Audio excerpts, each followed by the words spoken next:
I'll introduce him. Alrighty, good morning, everybody. Sorry for the delay. We're getting started here. Everyone's getting their coffee. We have a full house today. So much needed conversation because of all of the rumblings and activity and speakers and protesting that has been done around saving the IMP building of Dallas City Hall. So this morning, I am joined with Chris Bowers, Robert Miklos, and Scott Griggs is here. He's bringing my coffee, so he will be tuning in here in a second when all the drinks are being made and prepared. Thank you, gentlemen, for coming on. You guys are doing a lot of work on this effort. I tell everyone that from friends of mine that live out of state to internationally, people are questioning. I mean, people question Americans all the time with our behavior, but we're really being questioned around such a well-known building in this city. And I tell people all the time, it is part of the Dallas brand. It's not Reunion Tower. It is the IMP building. And it just seems like this came out of nowhere. For those of us that, stayed up really late listening to that city council meeting, and it's like, what do you mean we're talking about leaving City Hall and going where? Like, why would we do that? So just introduce yourselves, and then we'll just go ahead and get started. I'm Chris Bowers, and I'm an attorney in private practice with the Schuster Law Group. Before that, I was in private practice with Robert Miklos, with Miklos Sinclair for several years. And I mostly help property owners and developers with issues with local governments. Before I went into private practice, I was an attorney for the city of Dallas for almost 27 years. In the last 10 years of that time, I was the first assistant city attorney and supervising all of the city's civil litigation and criminal prosecution. Oh, wow. Yes. So not to mention here, these two guys worked at the house that the current council and mayor is trying to get rid of. So, Robert. Well, no, that's good. I did work on, we both worked at different offices on the 7th floor. I remember my office on the 7th floor. So I'm Robert Miklos. I'm an attorney at FBFK. And prior to that, I had my own law firm, which Chris was with us for 8 years. Prior to that, another private firm. Prior to that, Hughes and Luce, K&L Gates. Prior to that, the city of Dallas for 10 years. I served as their chief prosecutor for 5 years. I did zoning land use with them in the 7th floor. Had my office, and at that time, that was 20 years ago. Right. Most everything functioned. They were still fixing things. They were still repairing things. Right. There weren't tears on the sofas, big stains. I mean, they were actually maintaining that property when I was there. I've also served a term in the state legislature and 2 terms on the Mesquite City Council. Okay. And I also do land use, public-private partnerships, bond issues, but I also do a lot of litigation work, and I sue lots of cities. Oh, wow. And so this isn't the only time that I have been involved. Right. I have pending lawsuits against several cities in North Texas right now, and look forward to suing several other cities soon. Okay, so cities, take note, because he seems like he is out for blood here. No. I won't ever say it's out for blood. I'm just out to require cities to do what's correct. To follow their own codes, to follow the laws, and to not hide behind governmental and sovereign immunity in order to misbehave. Yeah, because I want to get into that. You guys talked about that when you were discussing the case. Come on in, Scott. Got your coffee. Thank you.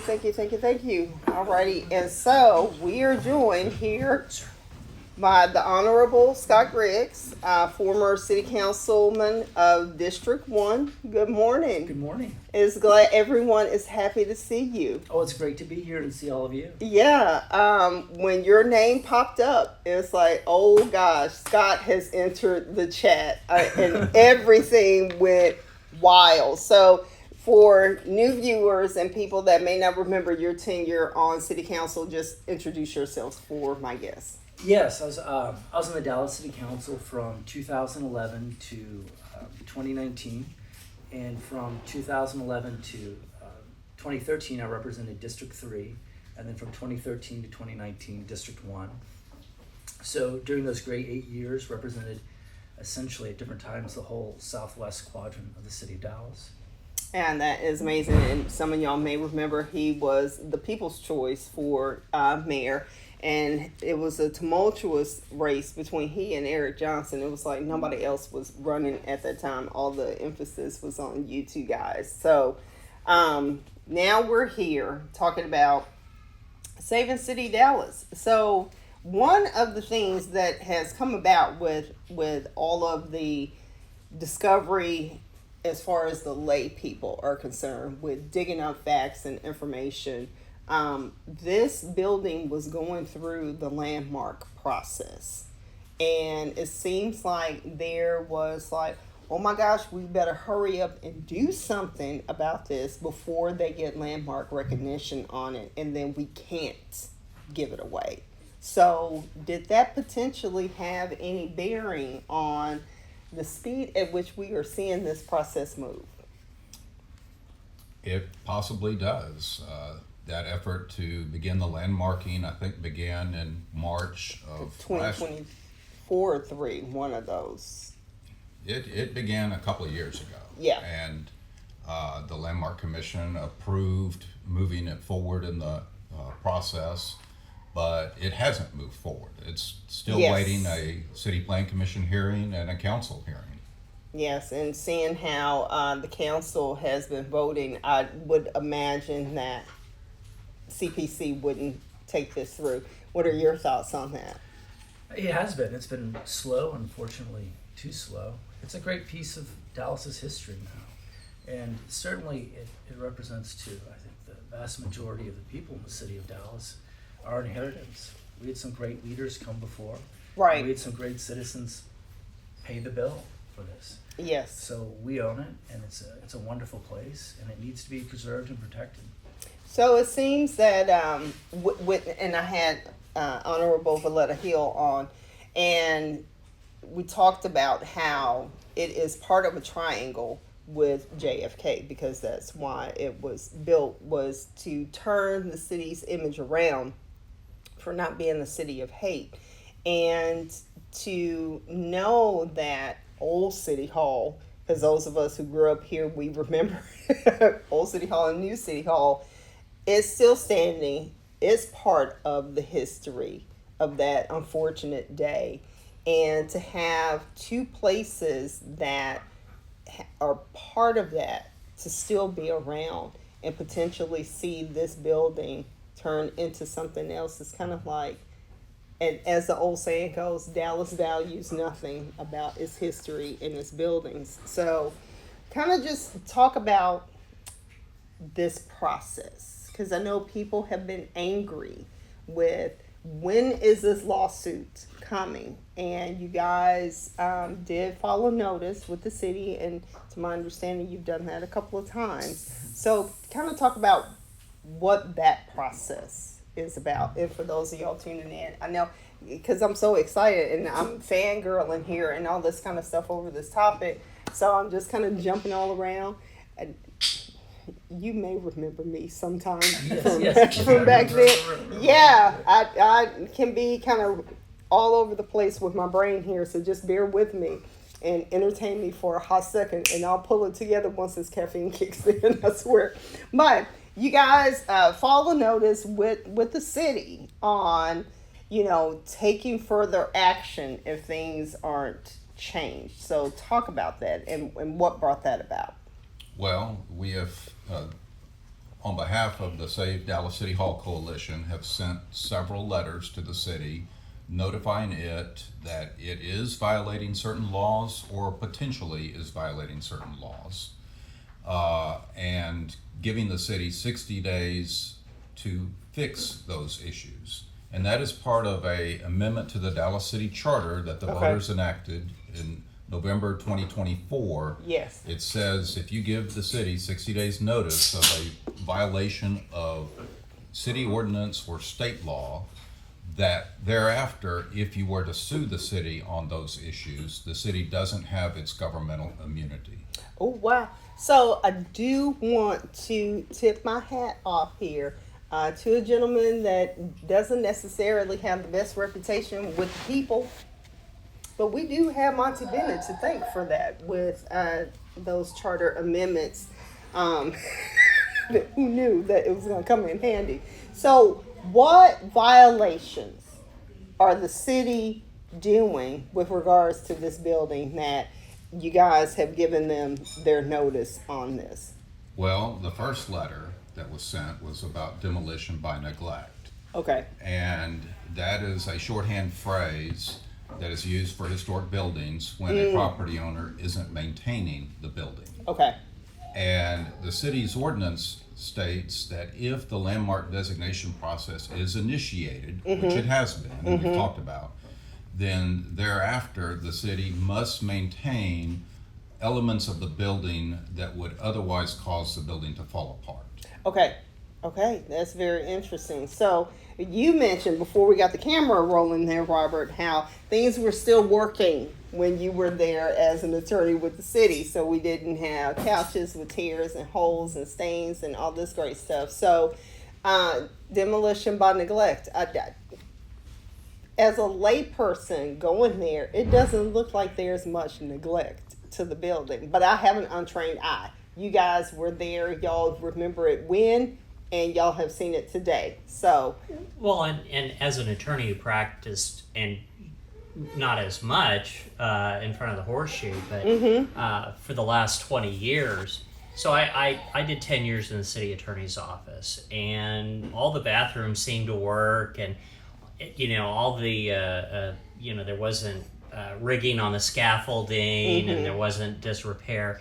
But in the last 20 years, I've noticed a progression of bathrooms being closed and repairs never seeming to come to its conclusion, and areas being closed off, and just a slow but obvious decline. Neglect of the building in all the different floors. The parking garage seems to have significant issues, and parts of it seem to be closed off. And so just as a common observer, it seems to be declining, and the decline seems to be slow but obvious. slow but obvious. So, your tenure, because digging into all of this and looking at how successful the AAC has been, and then to hear Robert talk about, the gradual decline of, work being done and not coming to completion, and the observations being made, it seems like this effort has been in place for a very long time. And seeing how sports stadiums seem to have a lifespan of 20, 30 years, regardless if they're still functioning and still look pristine to the untrained eye, sport owners want a new arena. So it seemed like maybe this was something that was being put in place way back when.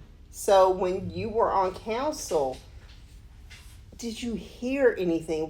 Were there any rumblings? Anybody just say something in passing that would, if you played the conversation back today, you would go, oh, now it makes sense?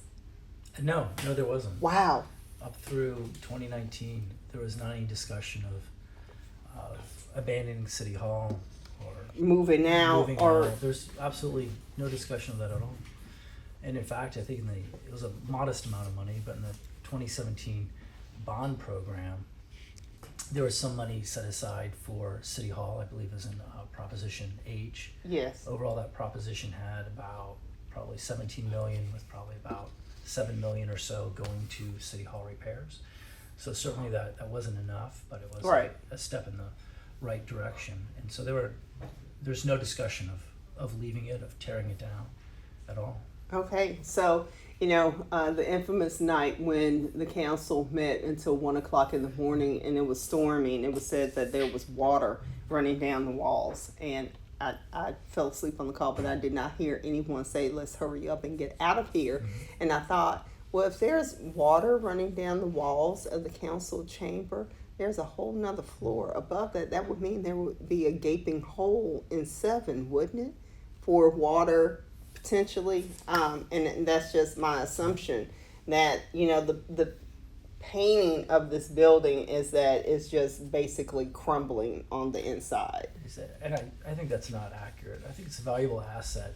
And you can see all the work that went on decades before that, whether it's the city council, the city manager's office, the city attorney's office, projects like the Butler building, the Atmos project, bringing everything to life on that side of downtown was a decade's worth of effort. It was. It was. And now that seems to be, as we've seen with the Neiman Marcus leaving, AT&T leaving. Yes, Comerica, yes. The small grocery store, Ari's Pantry is leaving. It took us a number of years and a number of deals to even get a grocery store downtown that we had for a while. So we're seeing all these things. We're seeing very rapidly losing decades worth of gains through. Yes. Yes. Through the current council and management. So, seeing how, Dallas is a very big development city and lots of projects and lots of boondoggles that we've had here in the city. When Tom Leppert was mayor, the focus was revitalizing Main Street and getting activity. And you can see the results of that. I go to downtown quite a bit. I run there. I go there for entertainment because there is none in South Dallas. So, PD 595 was changed. So all y'all developers, get at your girl because we want some amenities in South Dallas. So I get everyone wants to connect the core and connect downtown to South Dallas. Here's a way of doing it. So, going to City Hall, people talk about how intimidating it is, it's sterile, it's not friendly, it's all of these negative things. And I've been there for numerous protests and council meetings and whatnot. And anytime that I want to get something, beverage, meal, anything, you're walking to Main Street. Mm-hmm. So for me, saying that this 12 acres is the roadblock in developing downtown seems like such a farce to me because there's so much land around there. I remember those parking lots. They've been there pretty much my entire life.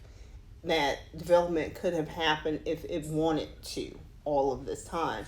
And this building had nothing to do with destroying any continuity with bringing more life to the southern end of downtown, to just making downtown more viable, period. So kind of talk about what your tenure. I mean, we saw so much happen where it seemed that the focus was really on us, the residents, the city, the citizens, the taxpayers of the city, and making things happen for us. And now it just seems like that's kind of lost.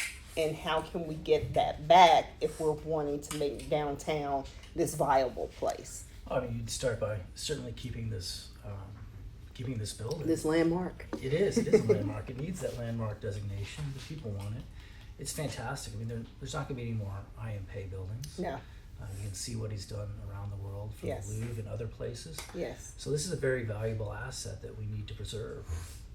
And we need to go forward with that process. I mean, we've got a city right now where driving here, I normally would take Jefferson to Yes. live in Oak Cliff. Yeah. But now the end of Jefferson's getting chopped off. I mean, Yes. we can't. $3 billion is a lot of money. For a convention center. And we can't build Yeah. a convention center without losing the end of a bridge. Right.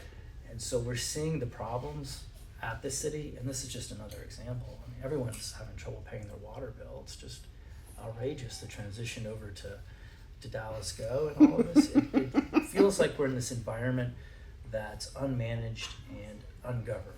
And in this environment, we're seeing various initiatives come up. We saw that with the propositions, which certainly there's been a large portion of the city that felt like we didn't have enough police. Right. And it's kind of a clumsy way to implement any policy by putting it in your charter and then it's there. Right. But because of the vacuum that was created, we saw that happen. And we've seen in this deal just various interests pop up from this Economic Development Corporation. Yes. From possibly interests from sports teams, possibly expanding the convention center, seeing that vacuum going into it. And you're even seeing it at a bigger scale. That's why now you see with some initiatives I've seen former Mayor Laura Miller and I believe even former Mayor Leppert's comment on it, whether or not we should have a strong mayor, just the whole governance is getting called into question. Yes. All this is happening because we're entering into a period where we lack governance, we lack management. And real leadership, We lack leadership in those two forms.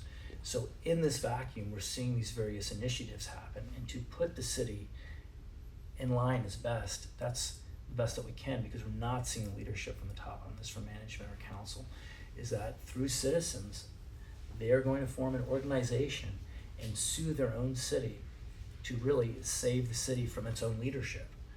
Who want to, if they had their way, they would just demo this building tomorrow. Right. And then they would go off, they would rent a building from some developer, they would pay well over $1 million a month in rent for eternity, and we would probably go decades, generations without another city hall. Right, yeah. So a lot of this is saying, what's going on right now, enough is enough. We love this building. There's so many stories in there. Hearing from the various employees who work there. I didn't have the tenure that they did. I was like 6 years on boards and commissions, then 8 years on the council. Right. But people who spent a lot of time there, they've got great memories there. And the building's it's a wonderful building. It needs some love and attention, and we need to do that to honor this inheritance we have, the legacy that it represents, and what it means to this city. We can't just start discarding whole parts of the city. This will just turn into another. Something like Fair Park, just an extension of Fair Park. Yes, I have. These things we need to start generating some successes. Right. And we need successes more than in Uptown, more than along American Airlines. We need them in other places besides up along the Preston Quarter, up along the toll road. Right. This is a spot. A lot of hard hours, blood, sweat, and tears went in to redevelop the southern side of downtown Dallas. And we need to keep this building. And that's what the people are saying with this, potentially this lawsuut and these demand letters. And I reached out to the group just to get a sign. Okay. And next thing you know. Next thing you know, I know some of the people there, Bruce is on the phone. He's like, I conferred with all of you. And they're like, well, you're an attorney. And I guess the idea is I have some experience with what people would call boondoggles. Going back in years on those. The bridges and the suspension. Those things. Value engineering. And so, I'm sorry. Whitewater Rapids, Horse Parks. We go on and on. So I have some experience with all this stuff, and I've known both these gentlemen and much of our legal team for many years. So it was an honor to be asked to join their effort and help out however I can. I think it's in a great position. Okay, great. So if you're just tuning in, we have Chris Bowers, Robert Miklos, and Scott Griggs here discussing the efforts with Save Dallas City Hall and the legal action that can be taken against the city of Dallas with regards to saving City Hall. So since serving the notices to the city, and seeing that Paula Blackman and Adam Bazadula had to follow TRO to kind of slow some things down, has the city just kind of scoffed at the notices, or have they taken anything seriously? Because I would say, as a layperson, I don't think anything's been done. Just outside looking in, I don't think it's been taken seriously. But that's me. Right. No, we haven't received any responses from the city for any of the notices we have sent. And you would expect that to take place, correct? I'm not surprised that the city didn't respond. Okay. Well, I'll just add some context. in other situations, not in this specifically, the city attorney's office has responded to Prop S notices by saying basically, and I'm Paraphrasing. I am paraphrasing. The citizens didn't have the right to amend their own charter, to waive governmental immunity. Only the legislature does. So we're going to ignore that vote. We're going to ignore that amendment to the charter. And so we're not, I can't speak for everybody else. I'm not surprised that the city attorney's office would decide not to respond to legal notices in any way.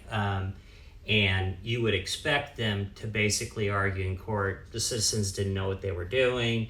They didn't have the right to amend their own charter. We know better. We're going to do this instead.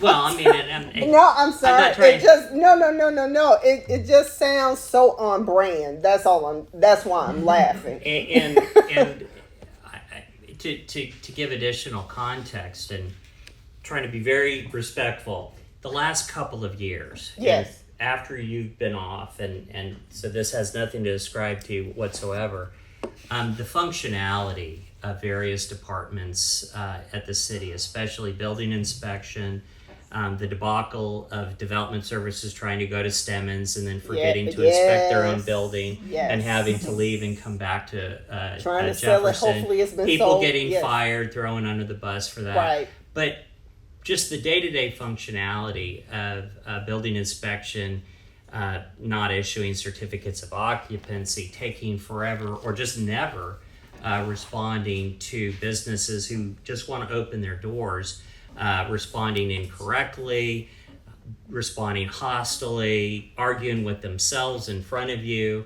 I've had an experience where I've had two different building officials basically yelling at each other about how they would interpret code. And so you've just got an undeniable breakdown in functionality of the basic wheels of government. Our city government. Well, that's not being addressed. So go ahead. And during my time, there were times that we would receive demand letters from aggressive attorneys. Sure. And if we felt that a response would deter a lawsuit, we would send it. Okay. But I'm not surprised now that the city is not responding and waiting. And recently, there was a lawsuit where the city contended in court that Prop S was unlawful, and the Dallas Court of Appeals decided not to rule on that issue. So we don't know yet if the city's arguments have any merit. Okay. Well, that is interesting information, and definitely could potentially throw a curveball in things, but it just seems so the Dallas way. And I have, because budget time is going to get formalized here, and you have gone through that many times. Y'all have seen the exercises as well. And people ask, where has the money gone? And I'm saying, look at all the lawsuits that we keep having to spend money on, lose, win, whatever. Needless lawsuits against the city prior to these propositions being voted in. And the number of consultants that we pay for things, when we could be having staff do it in-house. And I've argued about hiring not necessarily subject matter experts, but pretty close to subject matter experts. So they're not wowed by boondoggle projects that end up biting us in the rear end when we implement them. It's really interesting to hear that the internal workings of our city government are basically coming apart. And that is giving a situation, it sounds like, to this just being the recipe for disaster for me as a tax owning property person and getting a statement from John Ames every year to it's a heyday for those that make out on it. And I see why people don't like developers in this climate, because they get the property dirt cheap, they build their stuff, they make their money, and they're out. It doesn't matter what ends up happening after the fact. So how does a lawsuit kind of correct this, if that's the proper way to ask that question? Well, I don't know that a lawsuit corrects bad management and leadership. But it will potentially help course correct things when it comes to this building, which could potentially put us on a pathway to get things done and course corrected differently. So, yeah, Hopefully it engages the public to a greater degree than we've seen in the past, that people realize this needs their attention. It's really important who is going to be at the horseshoe. It's important who the manager is going to be. We need leadership. We need management. The city of Dallas hasn't grown much in the past decade. Yeah. Just a couple percentage points, 30,000 people. Yeah. You look right now, we've got the biggest budget ever that we've ever had. Yes. The Yes. general fund's creeping up on $2 billion. Yes. That excludes all the enterprise funds and everything else. And you look at the number of employees we have.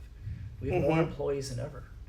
FTEs have, which is full-time equivalents. Yes. The term in the budget for employees has gone up dramatically. Dramatically, yes. And we're Yes. seeing also, if you look at the roll, go through the city's checkbook, how many consultants are getting paid too. Yes. So residents are not saying, I want to live here in large numbers. We're not pulling in the number of residents Right. we need to. We're seeing businesses Leave. in big numbers. Not the just the biggest big budget. corporations, but Small small ones too. Yes. It's all the way through. We've got the biggest budget we've ever had. We've got more employees than we've ever had. And we have more consultants than we ever have. And we're getting the least amount done that we've ever gotten done. Yes. So that sits with management and leadership. And that's why it's so important for people to get involved and to be involved now From in here this on critical out. Yeah. period in these next few years, because things need to change. And you're going to start to see more lawsuits like this. We saw what Monty Bennett did with Hero. Yes. We're seeing now, we're hearing about maybe Strong Mayor coming back. We're seeing this initiative, all this is coming in because it is not functioning. Management and leadership at City Hall are not functioning. They're not functioning at the level of the vision, and they're not functioning on the nuts and bolts that we were just talking about with permitting. So it's all the way through, and this is impacting from small businesses to big businesses leaving. So it's across the board. And so hopefully this lawsuit not only saves City Hall, but galvanizes people to get even more involved. We need more involvement. Yeah, and before we started taping here, we were talking about Fair Park and how it's $3 billion for the convention center and packaging. And you're accustomed to that packaging mess that happens where it wouldn't pass on its own, but I'm gonna pull your heartstrings and I'm gonna put it together with something that you're not gonna say no to. And I spoke before council and said, you better give us some money. I'm a South Dallas resident. My dogs go to Fair Park. I go to Fair Park. The kids go to Fair Park. We love Fair Park. Grew up with it. And, you know, we were there with you pushing for the RFP process behind Fair Park. And to see that things have not changed, have gotten worse, with Fair Park not becoming the crown jewel of the city that it could be, and be the ultimate premier entertainment district for the city of Dallas. And I told council, you better give us our money. We've only gotten $50 million, and everybody talks about the Bremer bill, and the hot tax. Well, the hot tax is kind of maxed out at this point because of the convention center. Completely leveraged. Yeah. So with all of this going on and trying to get people on board with supporting these changes, it just blows my mind that people have been so silent.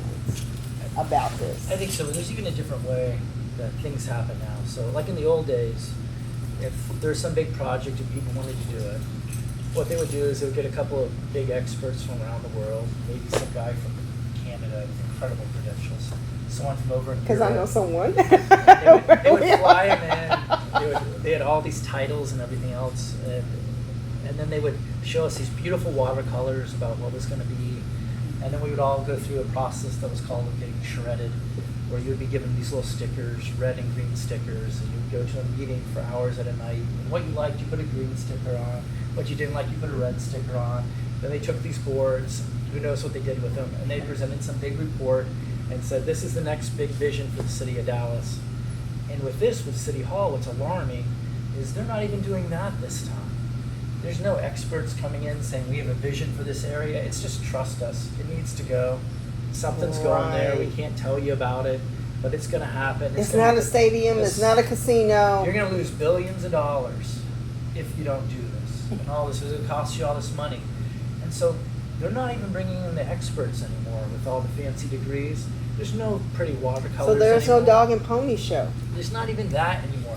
That's the level, because to do that, you may disagree with the vision. Right. And then we can have a debate about that, as we have over the years. But in a situation where there's no management, there's no leadership, you can't even roll out the dog and pony show. This is what it looks like without the dog and pony show. And then it even gives us not the ability, we can't have a debate about it in the public because there is no vision being put forward. And let me Yes, add a little yes. bit to that. Last November, when they were debating City Hall, Councilmember Ridley proposed an amendment that would authorize city staff to work with other experts, structural engineers and architects, to provide an independent evaluation of City Hall for Yes. free. Yes. For free, additional experts. And the council voted it against down. Yes. I can tell you, out of the 35, 36 years I've watched Dallas City Hall and been a part of it, that was the most disappointing vote I ever saw. I had Right. never seen the Dallas City Council turn down free expert advice, a second independent look at this issue. Well, it's like, what are you hiding? That was the red flag. That you don't want to truly put out there. This building is more sound than we're painting it to be. And we need to sell it on is crumbling. Because when the second set of consultants came in and talked about, now I forgot the technical term for it, but the proofing that needed to be put in between the joints and the seals in order to keep the water from going into the garage, and yes, it was coming from the pool and other places, and how inexpensive it was going to be to sew that up. I'm like, so y'all just really didn't want to put any money into this building. And I'm gonna argue that because of you, in 20 years, seeing that slow, gradual, continuous decline, they knew from the AAC building concept completion, Mavericks and Stars plan there till 2031, that they were going to want to move to a new spot. That this has been in the works longer than we ever could imagine. And I will bet money I will bet Bill Gates, Bezos, Warren Buffett money that has been in the works since then. Because it just came so swiftly with that council meeting. And it caught all of us off guard. And I tell people, I used to work with Bank of America. I heard about the city moving into the old Bank of America building. I almost called it Nations Bank Tower. And I didn't put the connection together. Because, permitting, going to Simmons. It'll just be another city service center, not the entire City Hall staff moving into that building. So, I'm trying not to get emotional and cuss. As y'all know, I try to run a clean show, and I've done it twice on the show. And this subject really gets me heated up here. So, I would like to say, what's the next move? The next move is a lawsuit, Okay. and it's not a cookie cutter lawsuit. This is not a personal injury car wreck case or a breach of contract case. This is going to be unique. I can't look and find a petition for, say, Houston City Hall, Right. or some other place where Right. this sort of lawsuit's been filed before, because no other city is as crazy as this city is now. El Paso did it. They tore theirs down for a minor league team, but I did not find anything, and I can go back in my research, but I did not find the outrage in El Paso as we're experiencing here, because we try to pretend like we are a big girl city, and we're not. We're far from it. We want to be this metropolis. We want to be, this cultured city. And I grew up here, and I say this with my chest very proudly. Honey, we are so far from that, and we have a lot of growing up that we have to do. And to take this on and just say, oh, it's just a building, and I get it, it's just a building. It is just a building. When you look at it, it's just a building. But there's so much tied to it. It is the psychology, how the Yes. building was built to handle the trauma after the Kennedy assassination. Yes, And then it raises the question of what's next. right. We may not have all agreed on some of these things being built on the front end, but next, is it going to be the Hall of State? Is it going to be the bridges? What part, we're already seeing it now at Thanksgiving Square. So what is next that the city is going to allow, just by neglect, to go away Right, and just be erased? right. So to me, this is a very important message to send, is that is not the direction that we want to go with the city of Dallas. We're not going to start taking, whether or not we agreed about these things being built in the first place, Right. they are here. They're here. They're a part of our inheritance. Right. They're part of who we are. We will preserve them. And if management and leadership doesn't like that, then the people, through litigation, will step up and right this wrong that's being done Being right done. now in front of us. Right. And I want to give people a little bit of history, because we brought up the Butler building, and that was a major warehouse that was built. Where City Hall stands today, the library, the little divider for the road, there was a train that ran through there because the Butler building needed that deliveries. And Piggly Wiggly on the backside. That was the center of town. That was the commerce place where everyone came, met, did business, dispersed themselves, went to Deep Ellum, went to now what is the Cedars, where the merchants moved from downtown finally into South Dallas. That is a huge historic site past JFK's assassination and turning the city around. And that whole complex is part of that. And it will be, for me, jarring, to say the least. For I won't say how many years I've been in existence, to see just the Butler building standing. Yes, and it extends even beyond that. All of this work that's been done at the farmers market. That was decades worth of legal work, of management, the council working to redevelop that area. But it wasn't that long ago. We probably all remember there's a few sheds. And to see what it Yes. is now with the townhouses and everything else. And part of that was making that connection to the Butler building, making that connection to City Hall, and that was part of getting the south side of downtown redeveloped. And so we're seeing all these gains, just the dominoes falling. And so hopefully that's part of this lawsuit. Let's stop these dominoes from falling Right. now. Right. Because there's a lot more that could fall. We Yes. think things are bad now. They could get a lot worse. We can see Fair Park continue not to improve. We can see Yes. this. They're not going to fix the Hall of State. Yes. We can see things start happening at the farmers market, the Butler building. Yes. The whole area doesn't get attention. I know. So this is the beginning of it. So that's why we're seeing such a reaction from the people of the city of Dallas by self-organizing into an organization and starting this litigation. All right, so I do want to take some questions. I think I saw a young lady in the back. Did you have a question for the panel? I'm just getting a lot of like, yes. Okay, all right. I mean, So, I really do have more questions about how people get involved. yeah, go ahead. Go ahead. Come on. That's it, that's my question. More. How can people get involved? How can we support you guys with this effort? Because it sounds like it's going to be monumental. Well, you can join Save Dallas City Hall Coalition. We have a presence on the web, and now would probably be a good time for me to mention that Yes. in addition to the three of us being attorneys for the coalition, we have some other excellent attorneys Yes. who are with us. Oh, wow, That okay. includes Saul Biasana, who was Yes. an assistant city Yeah. attorney for many years and then has been in private practice for decades. Just an excellent attorney.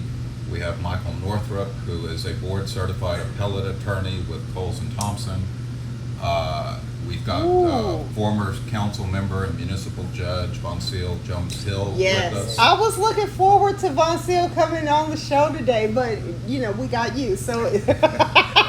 I'm a How pro could substitute, so I know. no, not at all, not at all. And Von Seal has family in town. She's got her son in town this weekend, and so she apologizes for Oh, not being no problem. here. Yeah, I'll connect with her later because and- there were some people that were very critical of her time on council. And when I told them that she was part of this effort, they were like, wait, what? And I'm like, uh-huh. So while you're sitting here bad-mouthing people, she's one of the good guys with supporting this. Well, and it goes to show that how broad this coalition is. Yes. You've got people that are deeply conservative in it, including on the council. You've got people who are considered very liberal on it, Yes. including on the council. So you've got people that ordinarily don't work together who have come together. Have come together for this. Yes. And one other attorney I should mention that has joined us is Carrie Oxford. Okay. Retired Sussman Godfrey attorney, excellent litigator. So over Y'all got 200 some years. heavy hitters. Yeah. Over 200 years of legal experience on our team, all coming from very diverse backgrounds. Scott, for example, is a patent attorney, and you have to be brilliant to be a patent attorney. Yes, I have talked to Edward Flores and had him on to explain, that process. Did not know that you were a patent attorney because I would have called on you and had you join him. Yes, because you guys go through a lot of schooling in addition to getting your JD. Well, it's an undergrad in science or math. Yeah. So, wow. So y'all have some heavy hitters. And I'm going to tell you guys, I attended the TRO here in Wichita City. I hope y'all come to your senses and don't do this. Do not waste our tax dollars fighting this. We have a budget shortfall, the same as when Tom Leppert was mayor. And the budget back then was $2.7 billion. And the following year, the floor fell out and we had even more millions of dollars in shortfall. And since the convention center is closed because we still don't have a final design approved and whatnot, so we're losing that revenue with renting out space and collecting sales tax. So that means a shortfall will probably hit triple digits next year. Don't do this. I beg of you, don't do this. I don't care what 30 pieces of silver you've been promised. Do not do this. Do not waste our money in this capacity. Because this sounds like it's going to be a rumble that I don't know anybody they're going to be ready for. I'd encourage some people, let's just say yard signs. We got Yes. fantastic yard signs. Yes. So get one for yourself. If you don't have a yard sign, reach out to the coalition. And then pick up a couple for your neighbors. Let's get some more visibility with us. With the Yes, seeing because these I've yard been seeing signs them all over around Dallas. town. Yes, ma'am. And I'll come to you. Yes, ma'am. I have a question about pressure points in the lawsuit. Of course, injunctive relief is always possible, that there's pre-trial discovery, and that is not necessarily sealed. That is something that could come to public attention, come to public light.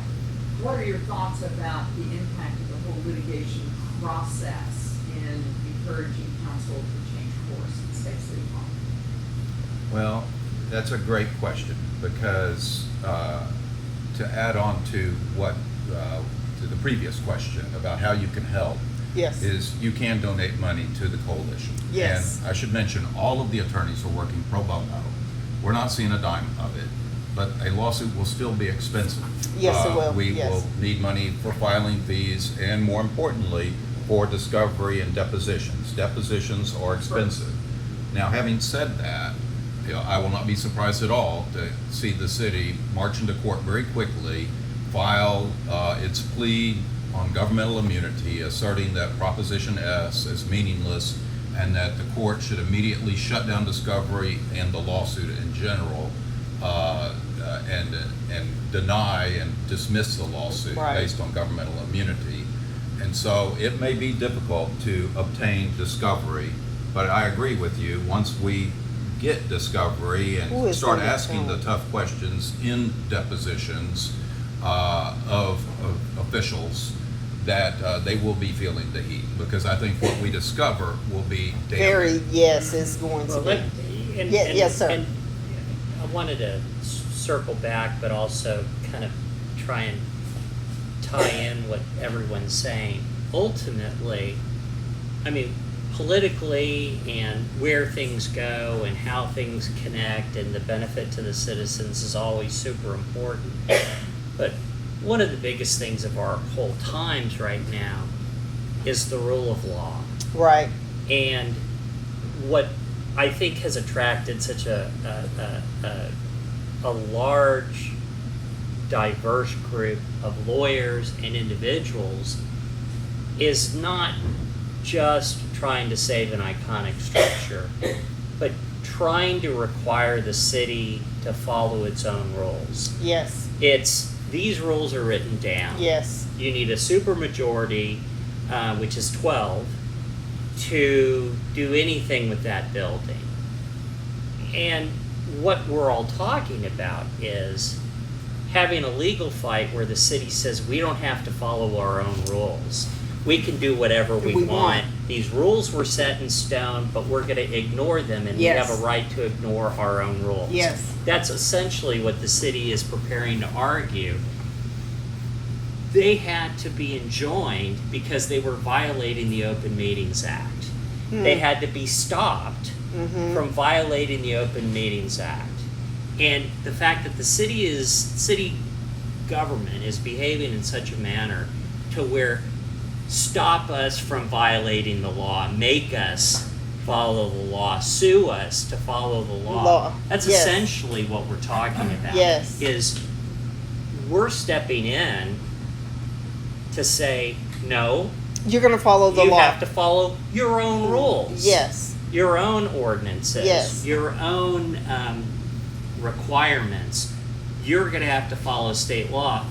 And there are elements of the city who are arguing, you can't make us. We get to do whatever we want, and we don't have to follow our own rules. Even though we make everybody else Follow them. preserve their buildings from demolition by neglect when they own historic properties. And I just wanted to emphasize that is what's attracted all of us, because I will say and I'm proud to say that we all have slightly different political persuasions Yes. and different lever points. Yes. And yet we all come back to follow your rules. Yes. Follow your own Yes. rules. That's why I said it's a building. It's just a building. But the core of this is exactly what you said. Rule of law. Rule of law. If you're going to have these rules, you got to play by them. Don't willy-nilly cherry pick which ones you want to follow. Because, my gosh, if I could cherry pick anything, I would be carried across the city like I am the high priestess of the universe, okay? Just because I want to, but I don't get to as much as I would love to. But the city, our government, period, from local to national, has to follow the rule of law, because we say we're a country of laws. Yes. Yes, ma'am. You had a question. Yeah, my I'm going to come to question- you. I see you back there. Forgive me if it was covered a little earlier, I was late. what is the status, outlook, game plan for the lawsuit? Well, it's my job to crank out a first draft of that lawsuit. I'll then circulate it to all of our other lawyers. Okay. I'm sure that they will have very helpful feedback. Yes. And then once we all have an agreement on the form of it, we will file it. And we will file it, I would think, roughly 2 weeks from now, maybe sooner, but we will be seeking a writ of mandamus, for example, which is a writ, a court order requiring public officials to follow the law. Okay, and that is post 60 days from the first notice that you guys sent out. That's correct. Because I want people to understand that, because there are procedures in place to follow in this, and it's not just, let's come up and file this lawsuit in order to sue the city over this. Yes, sir. Well, I was just, mandamus is a cause of action and a right of relief that is not solely dependent upon the Prop-S Okay. filings. Okay. There is also an understood concept called ultra vires, where people who are required to do things must do those things, and if they fail to do things, we can compel them through court action to do the things that they are required to do independently of Prop-S. I'm just saying that Right. there's multiple bases for us getting into court, not just a Prop-S discussion. Okay, so we can't just say, thank you, Monty Thank you, Bennett. Monty. But, I did give kudos to Monty on this. But we have multiple ways to skin this cat then. Yeah, or multiple I never want to reasonings skin a cat. I have a cat, so I would never skin a cat. But the way I would put it is, there are multiple ways to require the city To to do what's follow right. its own rules. Okay. And there are multiple ways to force the city to do the right thing. And we're not going to just do one. We're going to do every one and all the things to make the city do what it's supposed to do. Okay, I'm coming to your question.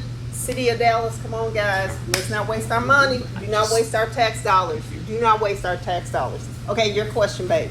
Two-part question, sorry.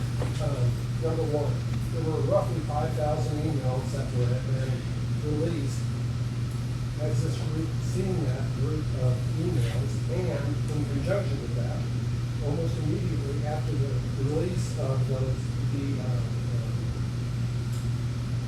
Linda McMahon group, and there was some questioning, revealed that there were council members, certain council members, at least 3, possibly 4, that went on tours, and were they in violation of city law regarding secret quorums going off and touring The other properties. property.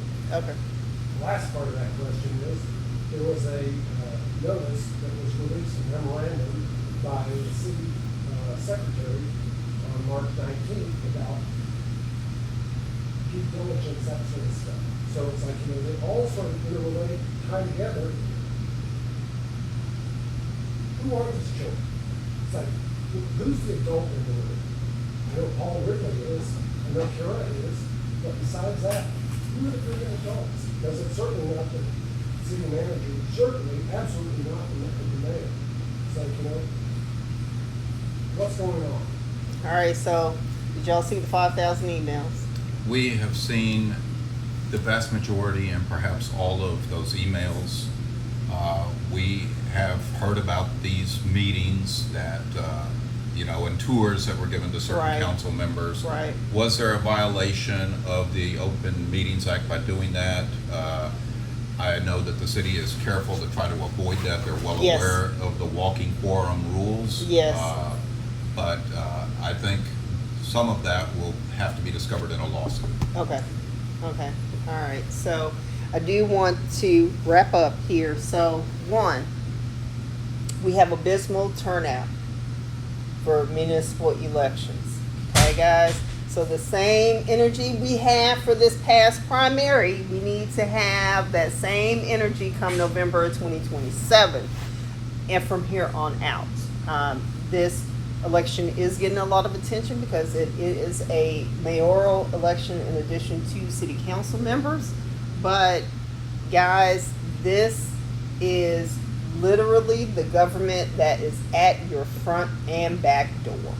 This is the one that impacts you most, with where your garbage is picked up, to the fines that you are levied for things, to the services and the robustness of your city. And I will say, I went to a meeting in DeSoto about a project that a developer wants to do, and people are hot about it. And we have to grow Dallas because we need the revenue.